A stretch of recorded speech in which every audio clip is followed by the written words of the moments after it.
Bonjour tout le monde, bienvenue à l'émission. Il y a 2 semaines, on vous a présenté une émission qui a cartonné, vous avez été nombreux à la regarder. C'était sur les gangs de rue au Salvador. Frédéric Bérard s'est rendu en Amérique latine pour essayer de comprendre le phénomène des gangs de rue et nous parler également de celui qui se qualifie lui-même du dictateur le plus cool au Salvador. Donc, il y a des membres des gangs de rue qui ont peur de ce dictateur-là et ils se sont sauvés, puis ils ont trouvé refuge dans d'autres pays. Il est donc allé notamment au Nicaragua, où il s'est senti espionné, puis il a dû quitter assez précipitamment.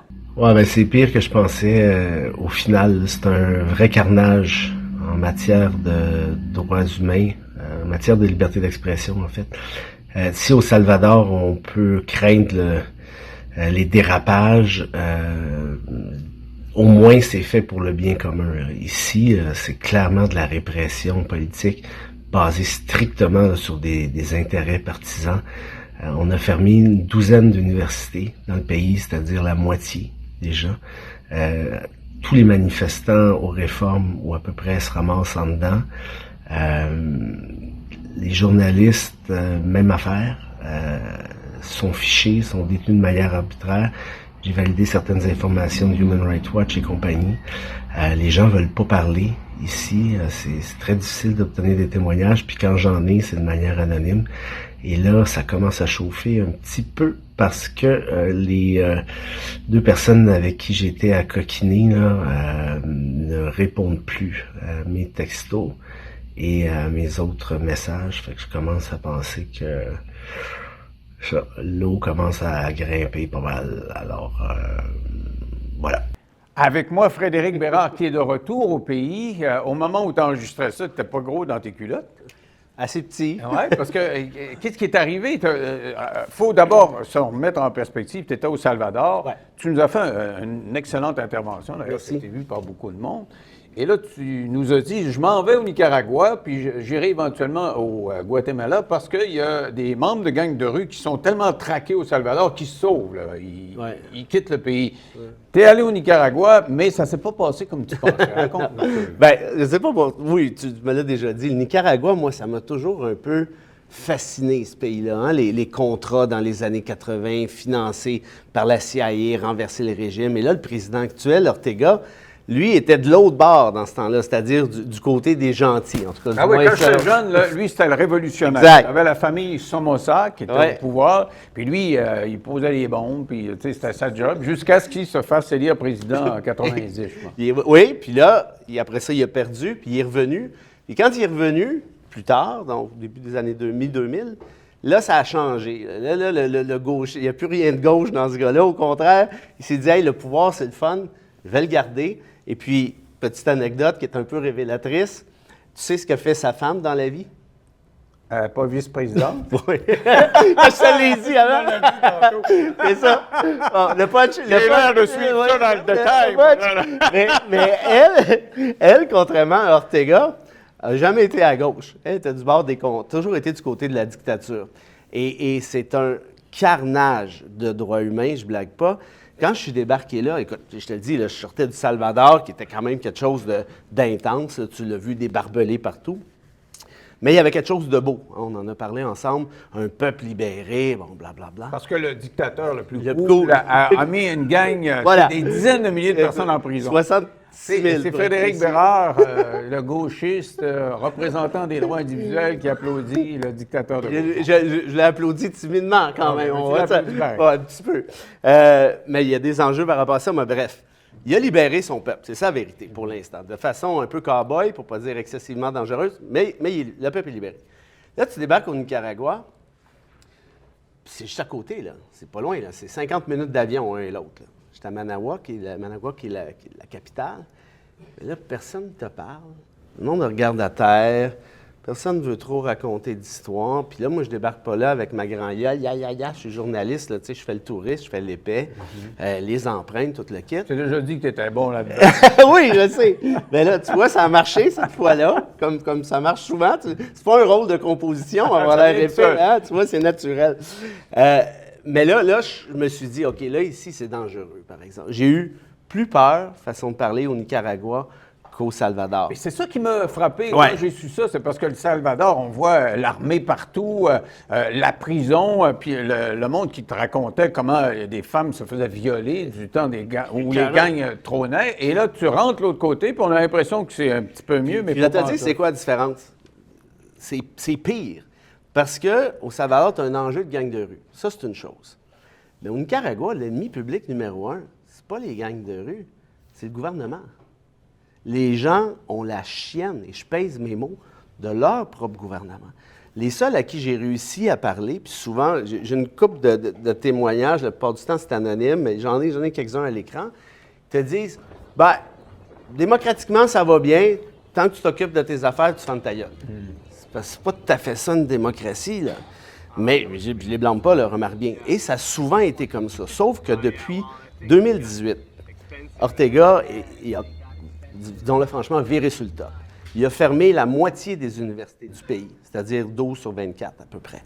Donc, fermé, parce que les profs ont critiqué le régime, qui est habituellement le job d'un prof d'université, là, de dire ça a de l'allure, ça n'a pas d'allure. Paf, tout le monde en dedans. Il y a un curé qui est en dedans depuis, je pense, justement, 2018. C'est rendu un peu l'espèce de symbole de la résistance nationale, parce qu'il a osé critiquer le régime. Il y a une trollée, pour ne pas dire tous les journalistes qui ont critiqué ce même régime Ortega se sont ramassés en dedans, souvent sans accusation. Puis quand il y en a des accusations, tu sais, c'est des accusations de quoi? Mettons un journaliste international comme moi, là, étranger, là, espionnage. Ah, ouais. Le classique. Mais là, va te défendre contre ça, toi. Non, je fais pas d'espionnage. Ah, pourquoi tu poses des questions à un, à l'autre? Si, ça, tu travailles pour qui? Tu travailles pour... comment tu veux te défendre contre des accusations comme ça? Donc, tu marchais sur des œufs, puis tu faisais attention. Mais avant qu'on poursuive, y en a-tu des gangs de rue ou pas, là, où ils sont... parce que le gouvernement est tellement omnipotent que peut-être les gangs de rue ont peur de lui. Moi, j'ai pas vu de gangs de rue. Donc, ils se sauvent plus loin, là. Moi, les gangs de rue sont rendus surtout au Honduras et au Guatemala, essentiellement. Donc, on parlera tantôt parce que tu es allé au ouais. Guatemala. OK, alors continue donc c'est ça. au Nicaragua. Et là, puis c'était malaisant, je te jure. J'avais plus de fun au Salvador et de loin, parce que tu te dis, OK, mais tout le monde surveille tout le monde. C'est ça le climat, puis je ne l'exagère pas. Ortega, je me répète, a sauté les câbles. Les prisons sont loadées, mais de A. Puis je regardais les médias là-bas avec mon espagnol très rudimentaire. Je trouvais absolument aucun article qui critiquait le régime. Zéro. Ça n'existe pas. Donc, les prisons pleines au Salvador, tu trouves ça correct parce que c'est des gangs de rue, mais les prisons pleines au Nicaragua, c'est pas correct. Ben là, j'espère. Mais c'est pas une démocratie. Ben, c'est ça, je te dis. Mais en fait, c'est une démocratie de façade. Hein? Ils font des élections, tout tralala. Écoute, tu sais, par exemple, la Russie, c'est un petit peu la même affaire, mais le Nicaragua, je te dirais que c'est probablement pire, tellement que c'est petit. Alors, tout se sait, tout se contrôle. Et là, tu vois un peuple qui, puis ça, c'est triste, qui se promène en regardant à terre, à peine à lever les yeux, pose une coupe, parle presque pas anglais, finissent par engager un minimum de conversation, mais sur des trucs très, très, très de base. Dès que tu poses une question plus politique, écoute, ils se sauvent, là. J'ai vu ça, là, des gens qui ont juste pas voulu me parler, tout simplement. Mais tu dis tout se sait parce que c'est petit, puis ils ont su que tu étais là. Ça, c'est su. Parce qu'au début, tu te demandais si tu paranoïais pas, mais dans le fond, tu t'es rendu compte que peut-être... Ben oui, écoute, tu sais, je suis pas innocent, contrairement à la présomption que tu me prêtes. À temps plein, non, en tout cas. Pas innocent, c'est de l'épaisseur. L'épaisseur, c'est ça. Mais peut-être pas à temps plein, à temps partiel peut-être. Je savais que j'étais mieux de pas trop en dire, mais en même temps, tu sais, je voulais pas trop niaiser non plus, puis je vais aller chercher de l'information, puis pour ça, il faut que tu sois capable d'en dire un petit peu. Faire une histoire courte, je me dis, bon, moi, ce que je fais de temps en temps, c'est que je m'engage un guide, là, entre guillemets, avec un chauffeur, puis, tu sais, ça coûte, je sais pas, 150 US pour la journée, puis là, tu te promènes un peu partout, puis bref. Puis là, tu vas chercher tu deviens chum un peu avec eux autres, puis tu payes une bière, payes 2 bières, tu vas chercher des confidences. C'est souvent comme ça que je bâtis mes reportages. Mais celui-là, à la différence de d'autres reportages, écoute, je me sentais comme à Guantanamo. Quand j'étais à Guantanamo, là, c'était la même affaire. Le gars qui était dans mes culottes à journée longue, Ron Flesvig, là, on en reparlera éventuellement si tu veux, ce gars-là me baratinait le discours gouvernemental à fond la caisse. J'avais l'impression d'être dans Tintin et les Picaros, là, tu comprends-tu? Et donc, les 2 gars que j'engage, Marcos et Ryan. Lui, Ryan, il a 27 ans. c'est un petit cul, là. Fin, angélique. Il parle un anglais, Denis, là. J'ai dit, non, mais tu n'es pas né ici, ça se peut pas. Tu n'as pas habité ici. Il n'y a pas d'accent. Zéro. Parfait. Les S, le ci, le ça. Bon. Puis je dis, Ryan, c'est pas super commun là, en Amérique centrale. Ah non, oui. Je dis, où tu as appris l'anglais, Ryan? Ah, je suis doué pour les langues. OK, ouais, ça, je veux bien. Mais tes parents parlent-ils anglais? Non. Tes frères, tes sœurs? Non. Tu es allé à l'école en anglais? Non. Et là, j'apprends plus tard, au fil des discussions, parce qu'ils finissent par en échapper, qu'ils travaillent pour une entreprise américaine. Ah, OK, gadon, c'est pratique. Il enseigne, ça c'est une job, puis il enseigne à l'Académie américaine de Trucmuche. OK. Tu enseignes à l'Académie américaine, tu travailles pour une entreprise, tu parles un anglais parfait, mais tu n'as rien à voir avec les Américains. Et là, il tripait sur le baseball, puis le football, les Packers de Green Bay, puis tati, puis tata. Les jeux vidéo. Puis là, plus il me racontait ça, j'ai dit, OK, lui, il est tellement payé pour savoir ce que je fais dans la vie, puis toute la quête. Fait que moi, évidemment, il dit, toi, j'ai compris, tu fais des reportages à travers le monde. J'ai dit, oui, ben, tu sais, comme par exemple en Haïti, Guantanamo, Israël, je fais des trucs comme ça, sur les droits humains. Je suis allé d'une favela au Brésil. Ah oui, montre-moi donc. Là, je montre une couple de vidéos. Mais tu sais, moi, comme tu peux voir, je fais toujours des trucs positifs sur les peuples qui m'accueillent. Je vais critiquer parfois les régimes, mais critiquer le régime, c'est pas critiquer le peuple. Puis je veux montrer la beauté du pays. Puis c'est vrai, c'est vraiment ça que je fais. Avais-tu des doutes quand tu disais ça? Ben oui! Ouais. Et là, rendu là, je le savais. Mais je voulais essayer de dire, regarde, c'est pas la fin du monde. Je fais juste, tu sais, je montre le positif aussi. Puis là, il me montrait un paquet de cossins plus touristiques. Tu sais, des lacs, des ci, des ça. Puis je le prenais, même si c'est pas ça vraiment qui m'intéressait. Tu sais, j'essayais de créer une espèce de... Bon. Et là, plus ça allait, plus j'étais pas mal convaincu que ce gars-là était payé, pour pas dire que j'étais persuadé. Moi, j'ai passé toute la fin de semaine avec lui. Fait que le samedi, au grand complet, à la fin de la journée, j'ai dit, écoute, ajoute-moi sur Facebook, là, tu sais, comme on appelle ça, AD, ou Twitter, puis voici mon texto. J'aimerais ça aller souper. Puis tu de me monter une gang de chums, de filles, peu importe. Tu sais, je vous invite à souper toute la gang, on peut aller prendre une bière. Je fais juste partir la vidéo, puis je vous écoute parler de votre pays. Ça durera 1 heure et demie. Je paye le lunch pour tout le monde. Je vous donne un petit quelque chose. Il dit, OK, on peut faire ça. Je dis, peux-tu me confirmer ça rapidement? C'est pas de problème. Le lendemain, il vient me rechercher. Je dis, tu m'as rien envoyé? Il dit, non. Il dit, je t'ai pas trouvé sur Facebook. Là, je dis, Frédéric Bérard avec ma face. Ouais. Il ne doit pas en avoir tant que ça. Hein? Puis, j'y monte. Il dit, OK, je vais le savoir pour la prochaine fois. Je dis, non, mais dis-toi ton nom, c'est quoi? Là, il répond pas. Je dis, t'as un nom, tu t'appelles pas juste Ryan? Il dit, Rosales. Je dis, OK. Fait que là, je le savais. Là, je fais Rosales, puis là, je clique.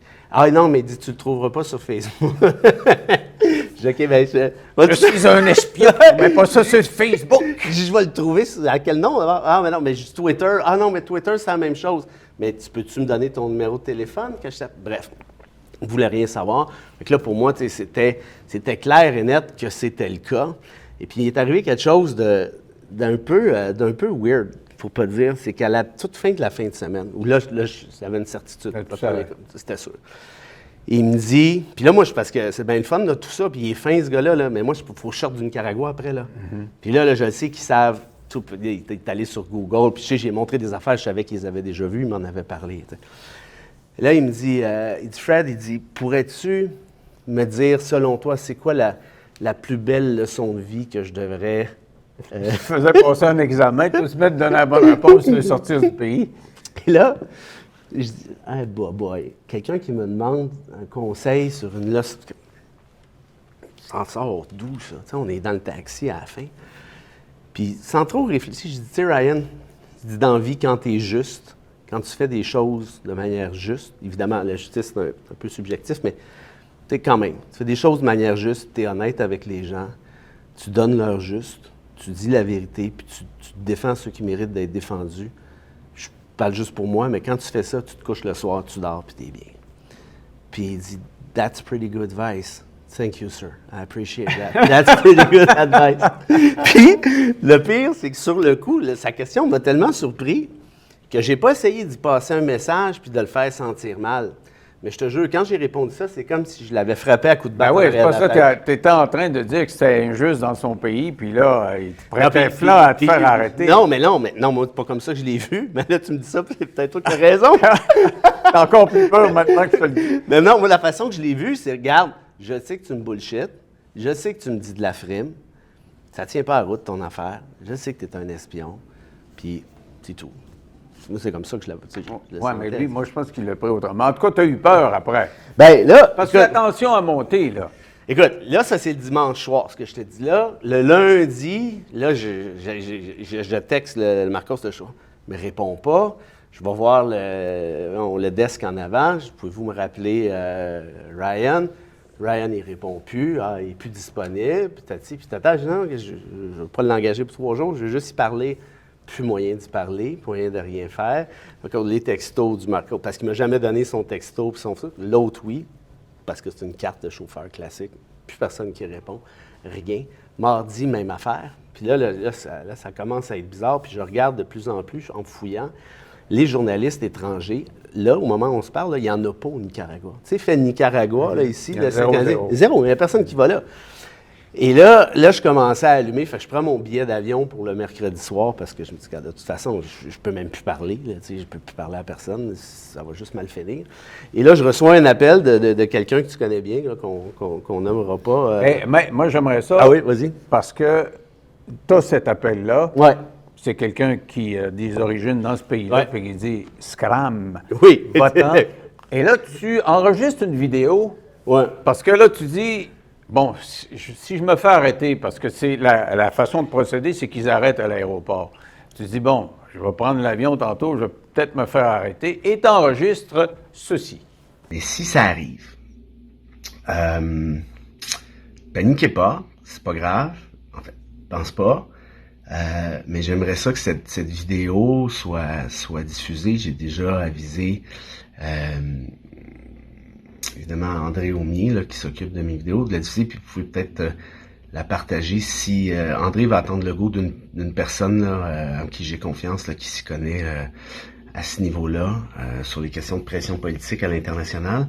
Et si oui, ben ce serait peut-être gentil de la partager pour être capable de faire de la pression et surtout pour que les gens réalisent c'est quoi la vraie histoire. Là. Je ne suis pas venu ici pour favoriser la sédition, le terrorisme ou encourager la révolte populaire. Je suis juste venu ici pour faire un reportage très de base sur l'étendue des violations aux droits humains, la répression politique et notamment et précisément en fait la violation de tout ce qui s'appelle liberté d'expression. Donc voilà. Alors merci, pas de panique, ça va, c'est cool. Puis c'est ça. Putain. Alors là, tu commençais à penser que c'était sérieux, ton affaire. Écoute, c'est un film. Puis, ça fait plusieurs fois là, que je me mets dans des situations comme ça. Je me dis, à un moment donné, ça va arriver. Je te dis, je vais me faire ramasser. Là, ça fait partie de... On ne peut pas aller faire des reportages des droits humains dans des dictatures ou des démocraties de façade sans que ça finisse mal un jour. Mais quand j'ai fait cette vidéo-là, après, je te jure, j'ai ramassé mes sacs, mes cossins, parce qu'il fallait que je sorte de la chambre. Puis en ramasser ça, t'es pas obligé de me croire, OK? Mais j'étais zen. Puis en même temps, je me disais, c'est vraiment ici que ça arrête, là. C'est vraiment, là, tu veux tester le droit humain, mon Bérard, là, c'est là que ça va se passer. Allez en prison, on va voir comment ça se passe. Tu vas voir c'est quoi manger des claques en arrière de la tête puis te faire torturer pour espionnage. Puis parce que, tu sais, rendu là, eux autres... Et puis ceux qui doutent un peu, allez voir les rapports de Human Rights Watch, de Democracy Index, les rapports des Nations Unies, les rapports d'Amnesty. C'est détaillé là, à l'os. Puis c'est pour ça qu'il n'y a pas de... Toi, tu travailles là-dedans. Là. Ben oui. Tu as fait des dossiers là-dessus. Oui, oui. Moi, Puis tu as décrit ces sévices-là. Là. Ben oui. Moi, je veux dire, par exemple, mon livre sur Omar Khadr, j'accuse les tortionnaires d'Omar Khadr ou j'accuse le gouvernement canadien, mais aussi les commissions militaires de Guantanamo. Tu sais, si tu fais Bérard Civil Rights ou Bérard tout court, tu vas voir ce qui sort. Alors, tu penses que les patrons de la dictature, s'ils pitonnent Bérard puis ils le voient à l'aéroport, ils disent, on pourrait donner une petite claque à la gueule. Puis je te dis, encore là, je m'écoute parler, je me dis, OK, mais je suis vraiment cinglé. Mais j'avais un certain fun. Parce que quand j'ai reçu cet appel-là, du gars que tu connais bien, de parents réfugiés du Nicaragua, tu t'es fait ficher, tu es dans le trouble, ça arrive à 100% du temps. Mais moi, je le savais que j'étais fiché, ou en tout cas, j'en avais pas mal un doute assez clair. Mais là, c'est dangereux, sors de là, sors du pays. Mais c'est parce que, tu sais, sortir du pays, ça se fait pas si facilement ça, là. Tu peux bien partir en nage dans le gros lac, là, le plus gros lac d'Amérique centrale, mais il y a des requins. Puis moi, j'ai peur de 3 choses dans la vie, les formulaires, les réunions, puis les requins. Je dis, c'est pas vrai que je vais me garrocher dans ce lac-là. J'aime mieux aller en dedans, manger des claques sur la gueule, plutôt que de me faire manger par un requin boule, ou je sais pas comment est-ce qu'ils appellent, en tout cas, peu importe. Mais là, tu sais, tout le monde stressait, puis tout le monde disait, sors de là, sors de là, sors de là. Mais, bon, mon billet était acheté de toute façon pour le soir même. Fait que quand j'ai tourné cette vidéo-là, écoute, c'est un peu délicat de dire ça, là, mais là, je me suis dit, OK, là, paniquez pas, là, je parlais à mes chums, tout le monde, mon agente, Claude. Je dis, écoutez, là, ce qui va se passer, là, c'est ceci. La situation, c'est celle-là. Je me suis mis dans le trouble. Je le savais. Je l'assume. Ça pourrait mal finir. Peut-être que non aussi, là. Peut-être que, bon, finalement, je ne suis pas si intéressant que ça pour eux. On verra bien. Mais si ça finissait mal, bon, là, stressez pas, c'est un peu ce que j'ai toujours voulu, aller voir un peu comment ça se passait en dedans. J'aimerais ça être dans le film. J'aimerais ça être dans le film, mais j'aimerais ça être dans le film, mettons, 2 semaines, tu sais, peut-être pas 20 ans, tu sais, c'est possible. C'est pas toi qui l'aurais non, c'est ça le problème. C'est ça le problème. Fait que là, j'ai tourné une vidéo, celle que tu as montrée, en disant, si ça finit mal, j'ai donné des instructions. J'ai des amis qui se connaissent bien en diplomatie, là, sans dire lesquels, là, qui sont bien plugués, disons, à l'échelle internationale. Puis là, je veux que vous diffusiez cette vidéo-là qui démontre que, tu sais, je ne fais pas de l'espionnage dans la vie, là. Je n'essaie pas de faire de la sédition contre Ortega. Je n'ai pas payé personne pour le mettre dans le trouble. Je suis juste là pour faire un reportage de base pour aller parler à mon chum Lévesque, peut-être dans 2 semaines, si je sors ici. Si Dieu le veut. Si Dieu le veut. C'est à peu près ça. Mais à l'aéroport, comment tu te sentais, là? Tu sais, quand tu attends ton avion, normalement, tu es un peu relax. Écoute, on va prendre un café ou je sais pas quoi, mais là, tu devais checker tout le monde, là, autour. Regarde, je vais t'en raconter une tant qu'à être là. Je débarque à l'aéroport, puis là, je me dis, c'est là que ça se passe. Mais là, écoute, t'es comme dans un film, là. Tu comprends-tu? T'es comme Tintin, là. Ouais. Je me prends pas pour Tintin, là, mais tu vois les images. Il y a toujours tous ceux qui passent à côté de toi qui ont l'air un peu louches. Puis qu'est-ce que ça veut dire, louche? Regarde, je ne sais pas. Lui, il me surveille dessus. Mais c'est parce que tout le monde est en train de virer fou dans ces pays-là, parce que tu sais jamais quand est-ce que tu as quelqu'un dans tes culottes. Mais moi, je savais que Chen César, surtout après l'appel que j'ai reçu, je dis là, c'est comme pas mal clair là, que je suis surveillé, ça ne peut pas faire autrement.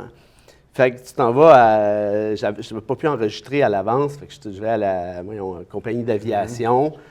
Ça passe comme une lettre à la poste. Je dis, OK, ça, c'est pas pire, mais je dis en même temps, c'est pas eux autres qui vont commencer à me noter des clients.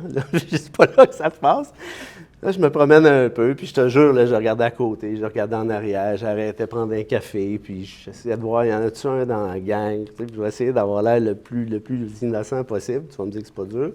Et j'arrive aux douanes. Puis là, je dis, OK, là, c'est ici que ça se passe. C'est ça, c'est le classique du passeport qui sonne.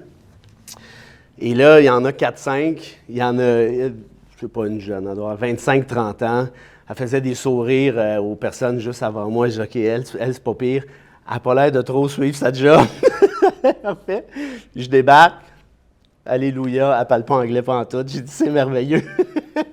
Fait que je sors quelques cossins en espagnol tout croche. J'essaie de faire un peu genre de semi-joke. Va donc savoir, c'est pas le cas, c'est pas ton cas, mais elle me trouve drôle. Tu comprends-tu? Fait que je dis, OK, parfait. Elle regarde pas les affaires pantoute. Puis là, je dis, nice country, blablabla. Puis là, oui. Puis là, elle essayait de comprendre ce que je disais. Je passe le truc, elle regarde rien. Elle me redonne mes affaires. Merci. Là, je passe, je dis, OK, là, j'ai passé les douanes, c'est quand même pas si pire, là, quand même. Là. Mais là, il faut repasser encore une sécurité après. Avec c'est le dernier, juste avant de rentrer, rentrer dans l'avion. Là, elle commence à faire beaucoup. Là. Puis là, il me pose une couple de questions. Qu'est-ce qu'il veut faire ici? Ah, du tourisme, blablabla. Mais là, je savais que ça pas.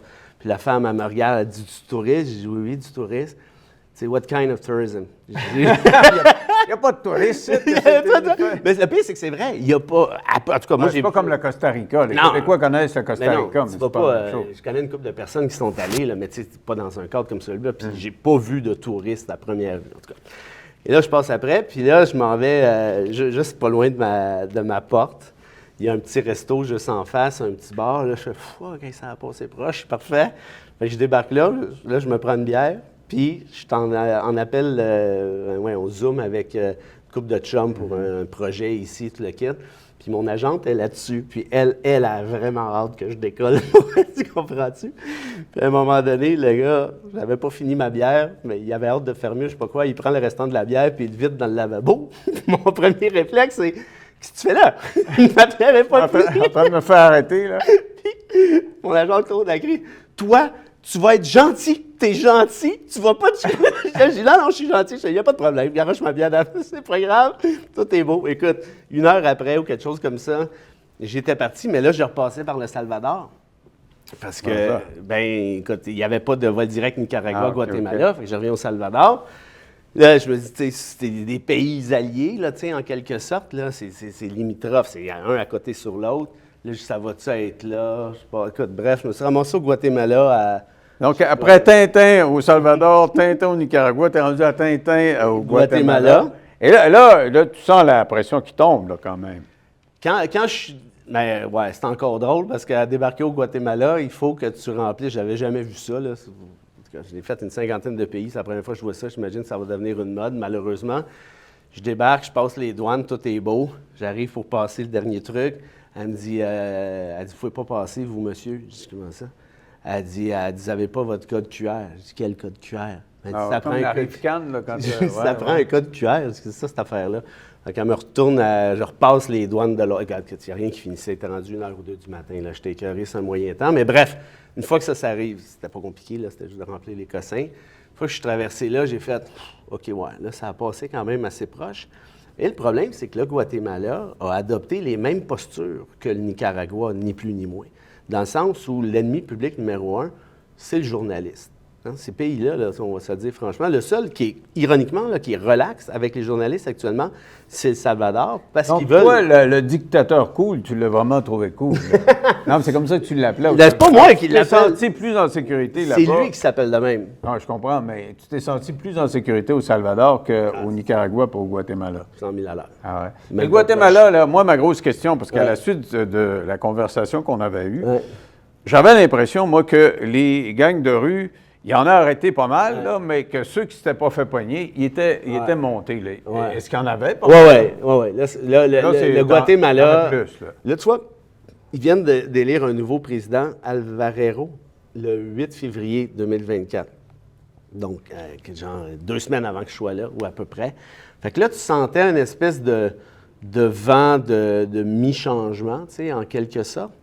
Mais les gens ont peur aussi. Tu vois, je t'ai montré des témoignages, tu as vu d'un gars qui était avec moi, là, Roberto, qui ne répond pas aux questions du tout là, sur le freedom of speech. OK, on peut regarder juste un petit bout, là, ça va nous donner une idée. Si vous êtes membre de 9 millions, l'entrevue se poursuit à l'instant. Si vous ne l'êtes pas, vous pouvez le devenir en allant sur 9millions.ca. Sinon, on se retrouve demain.